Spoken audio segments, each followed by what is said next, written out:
আসসালামু আলাইকুম। সবাইকে স্বাগত জানাচ্ছি নতুন একটি রেসিপি দেখার জন্য। আজকে আপনাদের সাথে শেয়ার করব special crispy chicken curry recipe. Pulao, fried rice, সাদা ভাত কিংবা রুটি পরোটার সাথে খেতে অসম্ভব মজার হয় এই ক্রিসপি চিকেন কারিটি। একদমই ভিন্নভাবে রান্নাটি আমি আপনাদেরকে করে দেখিয়েছি। আশা করি পুরো ভিডিওটি দেখবেন। রেসিপিটি আপনাদের কাছে সহজ এবং অবশ্যই নতুন মনে হবে। চলুন দেখে নিই রান্নার পুরো প্রস্তুত প্রণালী। রান্নাটি করার জন্য আমি এখানে 1.5 কেজি চিকেন নিয়েছি। এক স্কিন সহ এখানে আমি চিকেনটা নিয়েছি। চিকেনগুলো মাঝারি সাইজের করে টুকরো করে নিয়েছি। তারপর ধুয়ে পানিটা ঝরিয়ে নিয়েছি যেন এক্সট্রা কোনো পানি না থাকে। দিয়ে দিচ্ছি এখানে 1.5 চা চামচ আদা বাটা, 1.5 চা চামচ রসুন বাটা। দিয়ে দিব এখানে পরিমাণ মতো লবণ। দিয়ে দিচ্ছি এখানে 1.5 চা চামচ মরিচ গুঁড়া। দিয়ে দিব এখানে ধনিয়া গুঁড়া 1.5 চা চামচ। দিয়ে দিচ্ছি এখানে গরম মশলার গুঁড়ি 1 চা চামচ। দিয়ে দিচ্ছি এখানে আধা চা চামচ কালো গোলমরিচ গুঁড়া। দিয়ে দিলাম এখানে 1.5 টেবিল চামচ সয়া সস, 1 টেবিল চামচ লেবুর রস। এখন এই সবগুলো উপকরণ ভালো করে মাখিয়ে নিচ্ছি চিকেনের সাথে। আর এই চিকেন মাখানোতে হলুদের কোনো দরকার নেই। আমি এখন এই সবগুলো মশলা ভালো করে মাখিয়ে নিয়েছি। দিয়ে দিচ্ছি এখানে 1/4 কাপ ময়দা। দিয়ে দিচ্ছি এখানে 4 টেবিল চামচ কর্নফ্লাওয়ার আর ময়দাটাকেও ভালো করে মিশিয়ে নিচ্ছি চিকেনের সাথে। অবশ্যই ভালো করে মিশিয়ে নিতে হবে, মানে মাখিয়ে নিতে হবে। তো মাখিয়ে নিয়েছি, এভাবে ভালো করে একটা একটা করে চিকেনের সাথে মাখিয়ে নিতে হবে। ময়দা এবং কর্নফ্লাওয়ার দিয়ে চিকেনটা ভালো করে মাখানো হয়ে গিয়েছে। এখন চলে যাচ্ছি ভাজার জন্য। চুলাতে আমি আগে থেকেই একটা প্যানে তেল গরম করে নিয়েছি। তেলটা গরম হয়ে যাওয়ার পর দিয়ে দিচ্ছি এখানে চিকেনের টুকরোগুলো। আর চুলার আঁচটা থাকবে মিডিয়াম আঁচে। তেলের গরমটা কিন্তু একদম কড়া গরম হওয়া যাবে না। তেলটা মিডিয়াম গরম করে তারপর চিকেনের টুকরোগুলো দিতে হবে। এভাবে আমি কিছু চিকেনের টুকরো দিয়ে দিলাম আর অপেক্ষা করছি 5 মিনিট। চুলার আঁচটা মিডিয়াম আঁচে রেখে তারপর আমি 5 মিনিট পর চিকেনের টুকরোগুলো এভাবে উল্টিয়ে দিচ্ছি। উল্টিয়ে পাল্টিয়ে 10 মিনিট সময় লাগবে ভাজতে। 10 থেকে 12 মিনিটেই চিকেনগুলো ভাজা হয়ে যাবে। তো আমি আরও 5 মিনিট পর উল্টিয়ে দিলাম। তো আমাদের এখানে চিকেনগুলো কিন্তু ভাজা হয়ে গিয়েছে। একটা স্ট্রেনারের সাহায্যে তেলটা ছেঁকে তুলে নিচ্ছি। আর একইভাবে বাকি চিকেনের টুকরোগুলো আমি ভেজে নিব।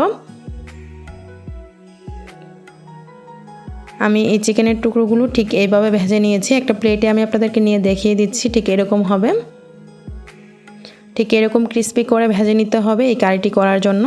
চলে যাচ্ছি মূল রান্নায়। চুলায় একটা প্যান বসিয়ে দিয়েছি। প্যানটা গরম হয়ে যাওয়ার পর যেই তেলে আমরা চিকেনটা ভেজে নিয়েছিলাম সেখান থেকে আমি দিয়ে দিলাম 5 টেবিল চামচ রান্নার তেল। তেলটা যখন ভালো করে গরম হয়ে গিয়েছে দিয়ে দিচ্ছি এখানে 5-6টি এলাচ, 2টি তেজপাতা মাঝারি সাইজের 3 টুকরো, দারচিনি, 7-8টি লবঙ্গ। এখন এই গরম মশলাগুলোকে ভেজে নিচ্ছি খুব সুন্দর একটা ঘ্রাণ বের হয়ে যাওয়া পর্যন্ত। যখন গরম মশলাগুলো ভাজা হয়েছে দিয়ে দিচ্ছি এখানে মেজারমেন্ট কাপে 1.5 কাপ পেঁয়াজ কুচিগুলোকে ভেজে নিচ্ছি হালকা ব্রাউন কালার হয়ে যাওয়া পর্যন্ত। চুলার আঁচটা ফুল আঁচে রেখে ভেজে নিতে হবে। কিছুক্ষণ ভাজার পর যখন খুব সুন্দর একটা মানে এরকম কালার চলে এসেছে ঠিক এই পর্যায়ে আমি দিয়ে দিব আদা রসুন বাটা। এর চেয়ে বেশি কালার করার দরকার নেই। ঠিক এই পর্যায়ে আদা রসুন বাটা দিয়ে দিচ্ছি। আমি 2 চা চামচ রসুন বাটা এবং 2 চা চামচ আদা বাটা দিয়ে দিচ্ছি। আর এই আদা রসুন বাটাটাকে ভেজে নিচ্ছি যাতে করে কাঁচা গন্ধটা দূর হয়ে যায়।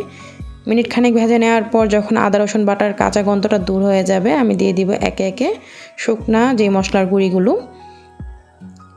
তো আদা রসুন বাটা আমি মিনিট খানেক ভেজে নিয়েছি, কাঁচা গন্ধটা দূর হয়ে গিয়েছে আর পেঁয়াজটা আরও কিছুটা গাঢ় কালার হয়েছে যে দেখুন। এখন আমি দিয়ে দিচ্ছি এখানে পরিমাণ মতো লবণ। আর লবণের পরিমাণটা এখানে কম দিতে হবে যেহেতু চিকেনটা ভাজার সময় লবণ দিয়ে ভাজা হয়েছে, তাই দিয়ে দিলাম এখানে 2 চা চামচ ধনিয়া গুঁড়া, 1.5 চা চামচ টালা জিরা গুঁড়া, দিয়ে দিলাম এখানে গরম মশলার গুঁড়ি 1.5 চা চামচ, মরিচ গুঁড়ি দিয়ে দিলাম এখানে 2 চা চামচ, হলুদ গুঁড়ি দিয়ে দিলাম এখানে 1 চা চামচ, টমেটো সস দিয়ে দিচ্ছি এখানে 4 টেবিল চামচ। অবশ্যই টমেটো সসটা দেওয়ার চেষ্টা করবেন। এখন আমি মশলাগুলো নেড়ে চেড়ে মিশিয়ে নিচ্ছি। তারপর দিয়ে দিব এখানে অল্প পরিমাণে পানি যাতে মশলাটা ভালো করে কষানো হয়। মশলাগুলো ভালো করে নেড়ে চেড়ে মিশিয়ে নেওয়ার পর আমি এখানে দিয়ে দিচ্ছি পানিটা দিয়ে মশলাটাকে একটু সময় নিয়ে কষিয়ে নিব।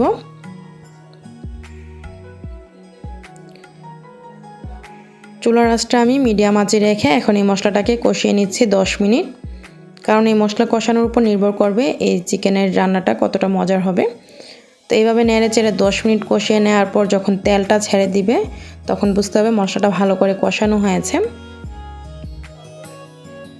আমি মশলাটাকে ভালো করে কষিয়ে নিয়েছি। এই যে দেখুন আমাদের এখানে মশলাটা কষানো হয়ে গিয়েছে। এখন যে আমি ভেজে রেখেছিলাম চিকেনগুলো দিয়ে দিচ্ছি। চিকেনগুলো দিয়ে আবারও মশলার সাথে প্রায় মিনিট খানিক কষিয়ে নিচ্ছি। চুলার আঁচটা মিডিয়াম আঁচে রেখেছি যাতে করে মশলাটা পুড়ে না যায়। তো এভাবে নেড়ে চেড়ে মিনিট খানিক মশলার সাথে চিকেনটাকে কষানোর পর আমি এখানে পানি অ্যাড করে দিচ্ছি। যেহেতু চিকেনটা ভাজার সময় আগে থেকেই সিদ্ধ হয়ে গিয়েছে চিকেনটা, তো এখানে পানির পরিমাণ বেশি দিতে হবে না। মেজারমেন্ট কাপে 1.5 কাপ পানি দিয়েছি। তো পানিটা দেওয়ার পর নেড়ে চেড়ে এখন আমি ঢাকনা দিয়ে ডেকে রেখে দিব ফুটে আসা পর্যন্ত। আর চুলার আঁচটা ফুল আঁচে রেখেছি।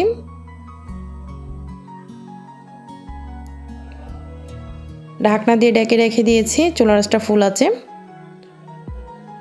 প্রায় 5 মিনিট পর এই যে দেখুন ঠিক এই পর্যায়ে এসেছে।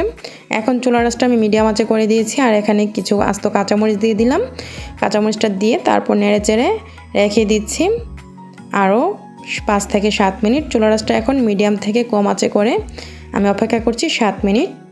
চিকেনটা আগে থেকে সিদ্ধ হয়ে গিয়েছে, এখন মাখা মাখা হয়ে যাওয়া পর্যন্ত আমি অপেক্ষা করছি। এই যে দেখুন 7 মিনিট পর আমাদের রান্না কিন্তু কমপ্লিট। আর এই রান্নাটা ঠিক এরকম মাখা মাখা হবে, পানির পরিমাণ বেশি দেওয়া যাবে না কিংবা ঝুল ঝুল রাখা যাবে না। তো ঠিক এই পর্যায়ে আমি চুলাটা বন্ধ করে দিয়েছি। চুলাটা বন্ধ করে দিয়ে প্যানটা নামিয়ে নিয়েছি। একটা প্লেটে আমি বেড়ে নিচ্ছি। ঠিক এরকম হয়েছে মাখা মাখা এই চিকেন কারিটা। অতিথি আপ্যায়নে আপনারা এভাবে চিকেন কারিটা করে দেখতে পারেন। যে কেউ খেয়ে প্রশংসা করবে, এতটাই মজার হয় এই ক্রিস্পি চিকেন কারিটা। যেহেতু চিকেনটা আমি আগে থেকেই ক্রিস্পি করে ভেজে নিয়েছি, তাই এই চিকেন কারিটা করার পর কিন্তু উপরটা ক্রিস্পি থাকবে আর ভিতরটা একদম জুসি। পোলাও, সাদা ভাত, রুটি, পরোটা, ফ্রাইড রাইসের সাথে খেতে অসম্ভব মজার হয়। আপনারা বাসায় অবশ্যই ট্রাই করবেন। রেসিপিটি কেমন লেগেছে অবশ্যই কমেন্টে জানাতে ভুলবেন না। রেসিপিটি ভালো লাগলে লাইক শেয়ার দিয়ে সাথেই থাকবেন। আজকের এই রেসিপিটি দেখার জন্য আপনাদের সবাইকে অসংখ্য ধন্যবাদ। সবাই ভালো থাকবেন, আমার জন্য দোয়া করবেন। আল্লাহ হাফেজ।